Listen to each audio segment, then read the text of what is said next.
What's up, guys? It's iBerserk here. Welcome to Strixhaven. Today I'm going to help you learn to build a better sealed deck.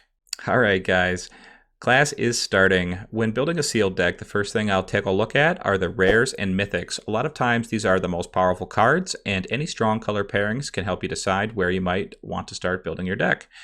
The second thing I'll do is I'll take a look at the individual colors to gauge their strength. Things that I want to keep in mind will be creatures, bombs, or significant cards that the opponent must get rid of right away, removal spells, lessons, draw cards, and equipment.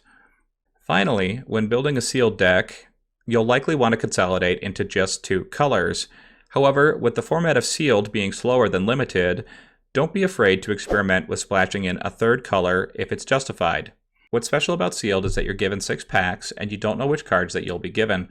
Plan accordingly and give yourself at least 30 minutes to build the best deck possible.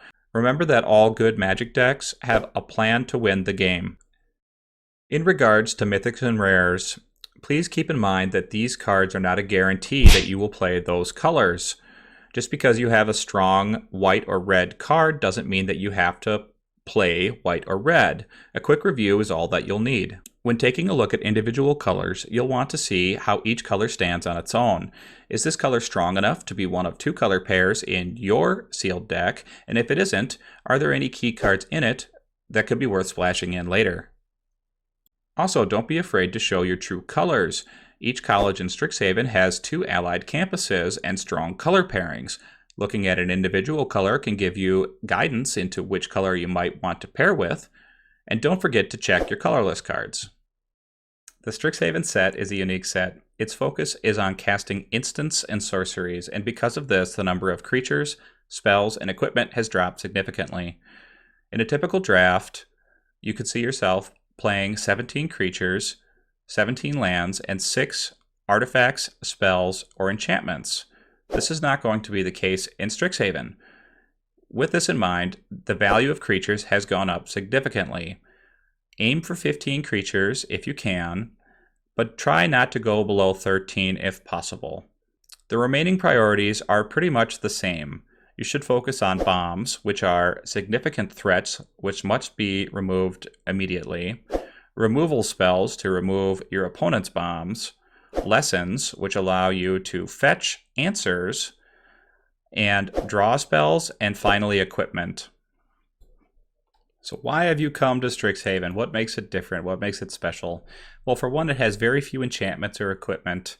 Also, creatures play a smaller role in this set, often being used to cast spells onto.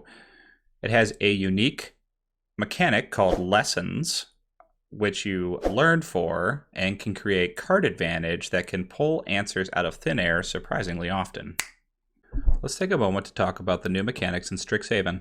The first new mechanic is Magecraft. Creatures with this ability activate special abilities whenever an instant or sorcery card is played. There's also Learn and Lessons. These are paired cards. A Learn card is played from your main deck and can fetch a lesson from your sideboard. Lessons can also be played in your main deck, but quite often they're more useful in their sideboard, so you can fetch them on demand. Returning to the series are modal double face cards. These are cards that have 2 sides, and either side can be played. Strixhaven has introduced its own double lands. The common version comes into play tapped, but allows you to scry for 4 mana later on, while the rare version comes into play untapped, but you have to prove that you have a complementary land in your hand.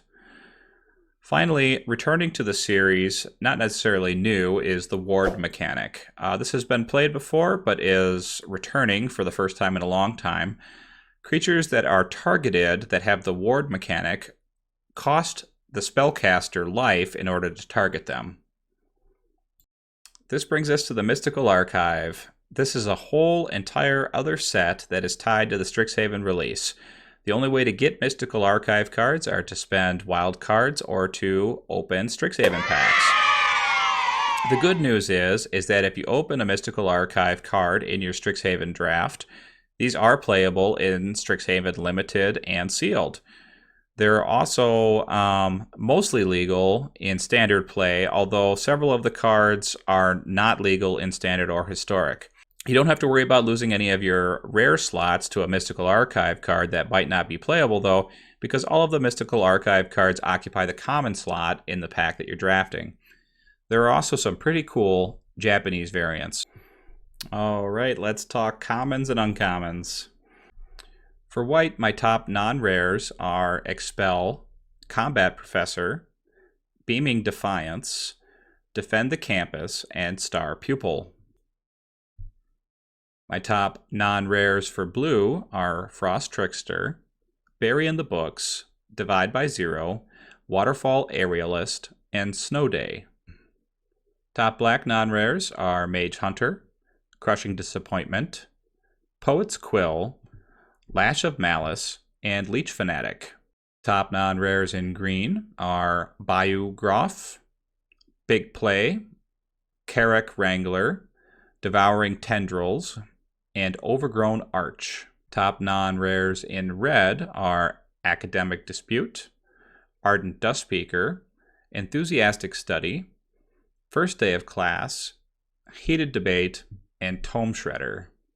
My top lessons are Spirit Summoning for white-red, Pest Summoning for black-green, Fractal Summoning for blue-green, Inkling Summoning for white-black, Expanded Anatomy, Introduction to Annihilation, and Environmental Sciences are all great colorless lessons. That concludes my thoughts on Strixhaven Sealed. I hope you've enjoyed. If you do, hit the like and subscribe. It helps out a lot. And I'll see you all online.